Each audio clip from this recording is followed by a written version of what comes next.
नमस्कार। आज के व्याख्यान में हम दुर्गादास राठौड़ का अध्ययन करेंगे। दुर्गादास राठौड़ मारवाड़ के स्वतंत्रता संग्राम के पर्यायवाची हैं। मारवाड़ का स्वतंत्रता संग्राम मुगल सम्राट औरंगजेब के विरुद्ध अपने अस्तित्व की रक्षा हेतु लड़ा गया था।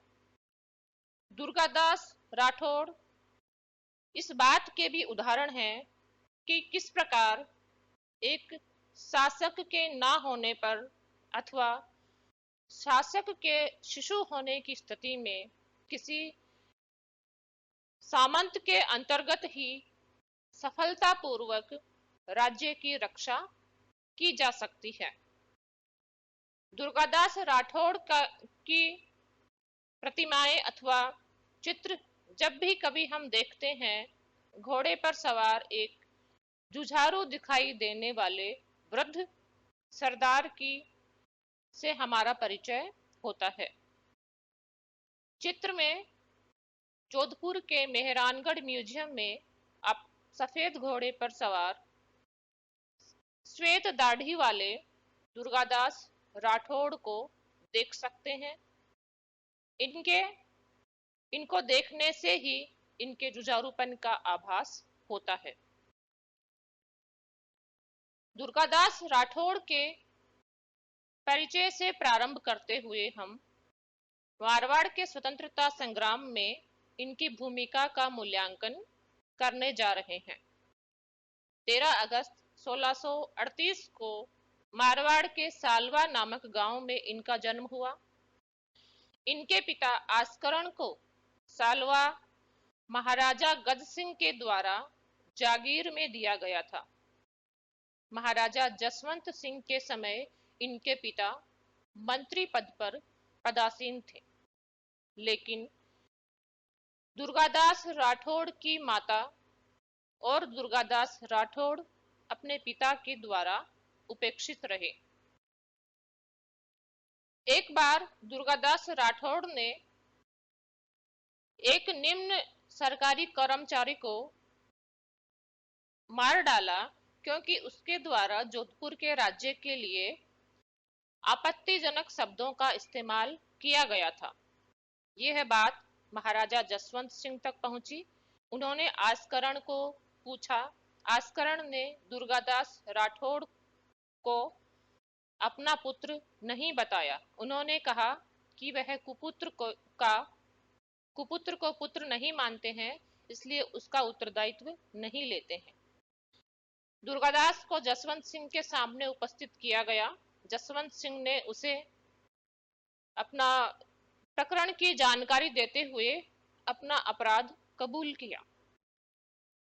जसवंत सिंह के द्वारा उसे अपनी सेवा में ले लिया गया, देशभक्ति का उसका गुण देखकर। इस प्रकार दुर्गादास राठौड़ जसवंत सिंह की सेवा में आए।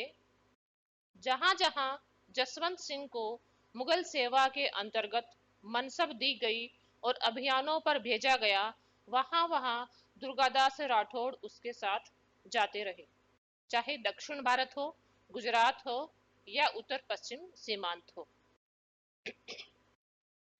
अपने शासक की सेवाएं करते करते उन्होंने उनका विश्वास प्राप्त कर लिया। उनकी जागीरों के आकार में वृद्धि होती रही और 17,000 सालाना आय की जागीर उन्हें जसवंत सिंह के द्वारा प्रदान की जा चुकी थी। यह दुर्गादास राठौड़ जसवंत सिंह के पश्चात आने वाले समय में और भी अधिक प्रतिष्ठा प्राप्त करने वाले थे। कारण यह हुआ कि जसवंत सिंह बिना किसी उत्तराधिकारी के परलोक सिधार गए। उनकी मृत्यु के पश्चात उनके उत्तराधिकारी के रूप में अजित सिंह ने जन्म लिया। दुर्गादास राठौड़ ने अजित सिंह और मारवाड़ के राज्य दोनों को संभाल कर रखा। अजित सिंह को वह दिल्ली औरंगजेब के दरबार में लेकर आए। उससे उसके अधिकार स्वरूप जोधपुर के राज्य की मांग की। औरंगजेब कुछ कूटनीतिपूर्ण कार्यवाहियां कर गया, जिसके कारण दुर्गादास को यह अनुभव हुआ कि दिल्ली में रहते हुए वह अजित सिंह को सुरक्षित नहीं है, इसलिए चुपचाप योजना बनाकर उन्हें मारवाड़ पहुंच जाना चाहिए। इसलिए उन्होंने रानियों और अजित सिंह को चुपचाप दिल्ली से निकाल लिया। स्थान स्थान पर सैनिक टुकड़ियां तैनात कर दी, जो मुगल टुकड़ियों को रोकते रहे, और दुर्गादास राठौड़ अजित सिंह को लेकर मारवाड़ पहुंच गए। कुछ दिनों मारवाड़ में रखने के पश्चात उसे सिरोही में रखा गया। उसके पश्चात उसे मेवाड़ के महाराणा राज सिंह के सुपुर्द कर दिया गया। इस प्रकार बालक अजित सिंह के जीवन की सुरक्षा उन्होंने की। अब मारवाड़ की बारी आती थी। दुर्गादास राठौड़ ने राठौड़ सरदारों को इकट्ठा किया और औरंगजेब द्वारा नियुक्त जोधपुर के फौजदार तहवर खान को निकालकर जोधपुर, मेड़ता आदि स्थानों पर अधिकार कर लिया। इस प्रकार मुगल शक्ति को उन्होंने चुनौती प्रदान की। मुगल सम्राट औरंगजेब खुद अजमेर पहुंचकर जोधपुर पर उन्होंने पुनः अधिकार करवा लिया।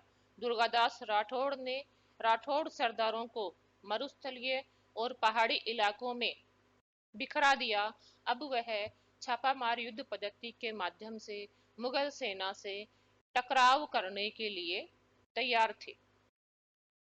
इधर क्योंकि अजित सिंह को मेवाड़ के राणा के सुपुर्द किया गया था, अनेक कारणों से मेवाड़ के महाराणा ने अजित सिंह और दुर्गादास की सहायता करना स्वीकार किया और राठौड़ सिसोदिया संघ बन गया। इस प्रकार एक तरफ महाराणा राज सिंह ने मोर्चा खोला, दूसरी तरफ दुर्गादास राठौड़ मारवाड़ में मोर्चा खोले हुए थे। दोनों सेनाएं, दोनों राज्यों की जनता भी मुगल सम्राट के खिलाफ लड़ रही थी। अकबर जबकि चित्तौड़ में पड़ाव डाले हुए था, मेवाड़ की सेना ने उसे लूटा और अकबर की बड़ी बदनामी हुई। इसलिए मेवाड़ के अभियान के पदाधिकारियों को तो औरंगजेब ने बदल दिया, लेकिन राठौड़ और सिसोदियों की संयुक्त सेना भी मुगल साम्राज्य की शक्ति के सामने क्योंकि पर्याप्त नहीं थी, इसलिए उन्होंने भी एक कूटनीति रची। वह कूटनीति यह थी कि अकबर को मुगल सम्राट औरंगजेब के खिलाफ विद्रोह के लिए उकसाया। अकबर भी अपने पिता की प्रतिक्रियावादी नीति और हठधर्मिता से नाराज था, इसलिए राज सिंह और दुर्गादास के कहने पर, उनकी सहायता के आश्वासन पर उसने अपने पिता के विरुद्ध विद्रोह कर दिया और 1 जनवरी 1681 में खुद को मुगल बादशाह घोषित कर दिया। औरंगजेब उसका सामना करने के लिए पहुंचा और कूटनीतिपूर्ण तरीके से उसने राजपूतों को अकबर से अलग कर दिया। जैसे ही दुर्गादास राठौड़ को औरंगजेब की कूटनीति का पता चला, उसने पुनः शहजादे अकबर को अपने संरक्षण में ले लिया। इस समय क्योंकि उनके पास अधिक सरदार नहीं बचे थे, इसलिए उन्होंने शिवाजी के पुत्र संभाजी से मदद लेने के उद्देश्य से दक्षिण की ओर प्रयाण करना उचित समझा। दक्षिण भारत जाने से पूर्व उन्होंने अकबर के पुत्र और पुत्री को राठौड़ सरदारों के संरक्षण में छोड़ दिया था। साथ ही मारवाड़ के स्वतंत्रता संग्राम को जारी रखने का उत्तरदायित्व राठौड़ सरदारों सोनग, अजय सिंह, उदय सिंह आदि पर छोड़ दिया था।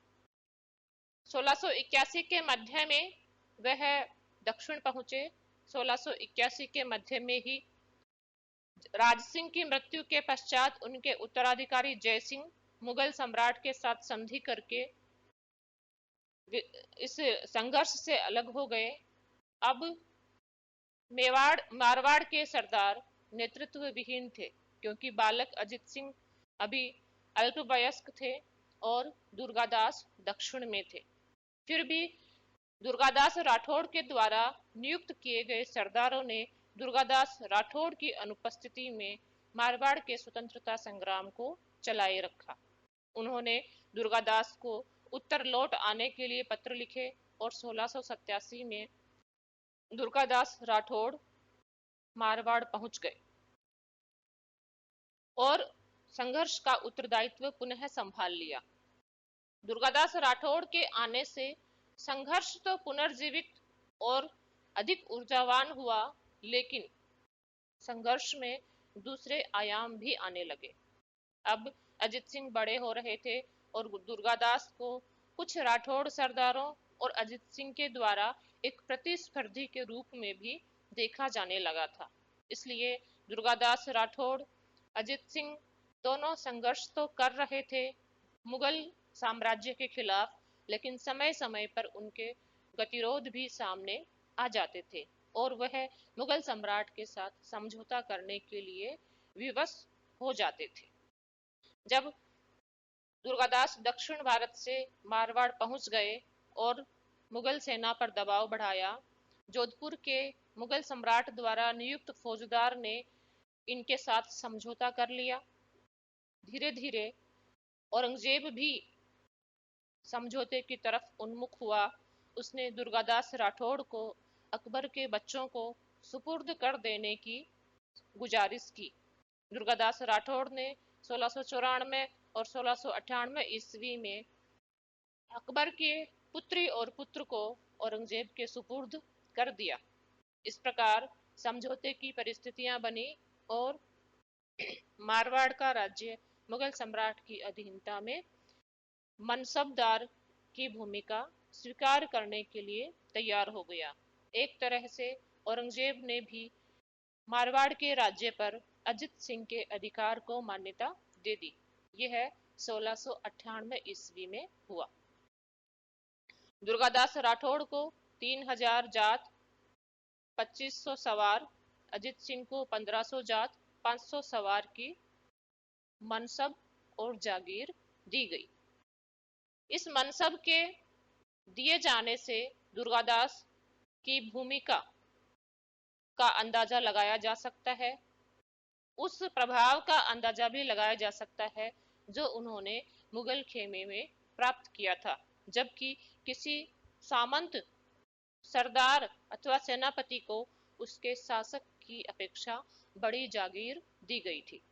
लेकिन दुर्गादास पर, जबकि वह पाटन के फौजदार के रूप में नियुक्त था, हत्या करने की कोशिश की गई। इसलिए दुर्गादास पुनः मारवाड़ आ गए।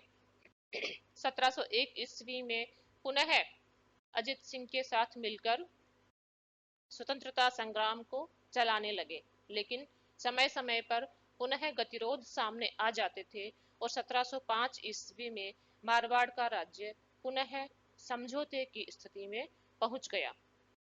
दुर्गादास ने पुनः मुगल सेवा स्वीकार कर ली, लेकिन वह भी लंबी नहीं चली और उसने पुनः अपने सम्राट, अपने स्वामी अजित सिंह को ज्वाइन कर लिया।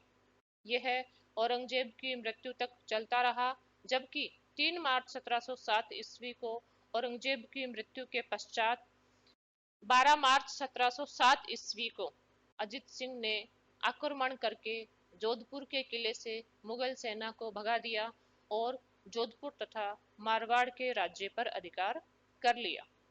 उन्होंने दुर्गादास को आमंत्रित किया, दुर्गादास को प्रधान का पद दिया, लेकिन अजित सिंह के साथ होने वाले उनके मतभेदों को मद्देनजर रखते हुए उन्होंने इस पद को त्याग दिया और शेष समय मेवाड़ के महाराणा की सेवा में व्यतीत किया। मेवाड़ के महाराणा ने 1706 ईस्वी में उन्हें सादड़ी की जागीर दी थी। उसके पश्चात उन्हें विजयपुरा और रामपुरा की जागीरें भी दी गई थी। अपना अंतिम समय, अंतिम सेवा काल उन्होंने मेवाड़ के महाराणा के अधीनस्थ ही व्यतीत किया।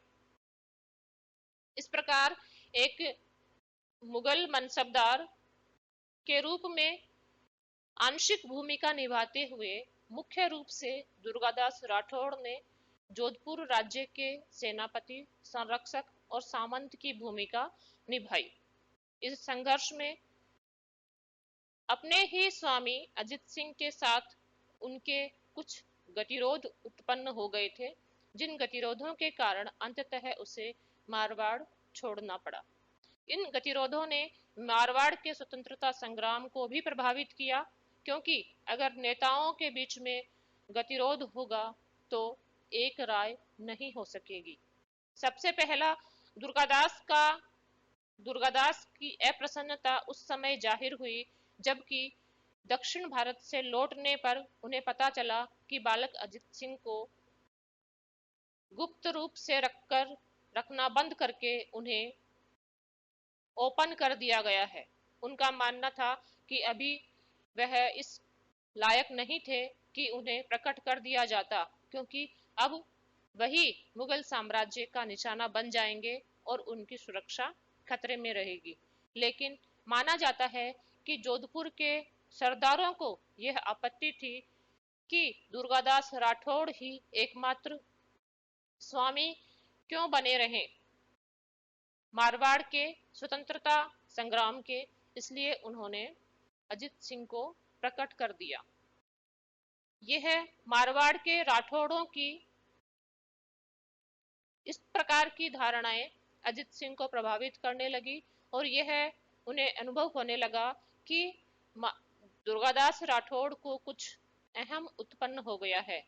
अहम इस बात का कि मारवाड़ के राठौड़ राज्य के संरक्षक अथवा कर्णधार वही हैं और किसी सरदार का इस तरह का अहम पालना उसके शासक को मंजूर नहीं हो सकता।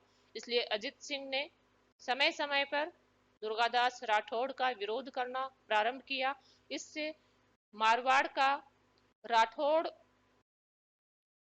का संग्राम तो कमजोर पड़ा ही, लेकिन दुर्गादास राठौड़ को भी कम मानसिक यातना नहीं हुई।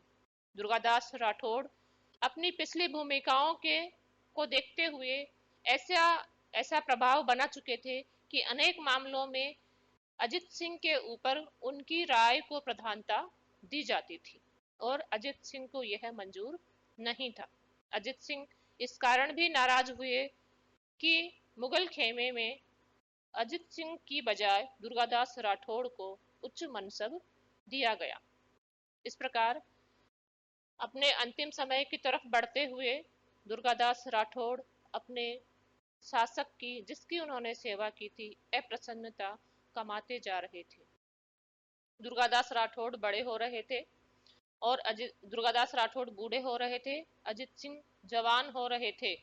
उन्होंने दुर्गादास राठौड़ को अन्य सरदारों के समान ही भूमिका में रहने के लिए चेतावनी दी। सरदार की भूमिका में रहने के लिए ही कहा। दुर्गादास राठौड़ अब तक इतने वृद्ध हो चुके थे, उनका कद भी इतना बड़ा हो चुका था कि यह उनके लिए थोड़ा ज्यादा कठिन था। इस प्रकार अपने अंतिम समय में वह जोधपुर की तरफ से निरपेक्ष होने जा रहे थे। उन्होंने सख्ती से इस प्रतिक्रिया का सामना नहीं किया, वरन मारवाड़ को उसके हाल पर छोड़कर निकल जाना उचित समझा।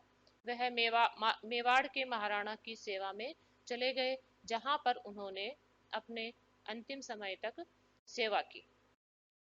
मेवाड़ के महाराणा और मुगल खेमे में भी दुर्गादास का उतना ही सम्मान था जितना कि मारवाड़ के सरदारों, मारवाड़ की जनता के मध्य था। यह इस बात से भी परिलक्षित होता है कि मुगल सम्राट औरंगजेब ने उसे 2 बार जागीर दी थी। वह जागीर भी उसके शासक अजित सिंह से बड़ी थी। एक बार 1698 में 3000 जात 2500 सवार, 1705 में 3000 जात 2000 सवार की जागीर उसे दी गई थी। बहादुर शाह के द्वारा भी शासक बनते ही उसे 2000 सवार 2000 जात की जागीर दी गई थी। यह उन संघर्षों के बदौलत था जो उसने अपने साहस और जुझारूपन से मुगल सेना का सामना करते हुए प्राप्त की थी और शत्रु खेमे में भी सम्मान प्राप्त किया था। अपना संपूर्ण जीवन उन्होंने मारवाड़ के लिए समर्पित किया। अजित सिंह के साथ हालांकि उनके कुछ मतभेद थे, लेकिन अजित सिंह ने भी उनका सम्मान करते हुए उनकी सेवाओं को पहचान उनकी सेवाओं को पहचानते हुए उन्हें प्रदान का पद दिया था। यद्यपि वृद्धावस्था को देखते हुए और मतभेदों को देखते हुए दुर्गादास राठौड़ वहां से निकल गए थे। मेवाड़ के महाराणा की उन्होंने सेवाएं की। उसके पश्चात वह उज्जैन चले गए, जहां के तीर्थ स्थल पर उन्होंने अपना अंतिम समय व्यतीत किया। 22 नवंबर 1718 को 80 साल की उम्र में उनका देहांत हो गया और सिप्रा नदी के तट पर उनकी छतरी बना दी गई। मारवाड़ के बारे में यह कहा जाता है कि मारवाड़ की तो रीत ही ऐसी है कि दुर्गादास राठौड़ को यहाँ पर कब्र भी नसीब नहीं हुई। इस प्रकार दुर्गादास राठौड़ का जीवन रहा। अपने साहस और त्याग के बदौलत मारवाड़ के जनमानस में यह कहावत लोकप्रिय हो गई, ए माँ ऐसो पूत जन जैसो दुर्गादास। कर्नल टोड ने उसे मारवाड़ का यूलिसिस कहा है। यूलिसिस ग्रीक कवि होमर की रचना ओडेसियस का पात्र है, जिसे ग्रीक में ओडेसियस, रोमन में उलिसिस कहा जाता है। उलिसिस को भी अपने राज्य से पलायन झेलना पड़ता है और उसके पश्चात काफी लंबे कालांतर में वह अपने राज्य को वापस आ पाते हैं। दुर्गादास राठौड़ भी अपने राज्य में रहे, तब तक सेवा करते रहे।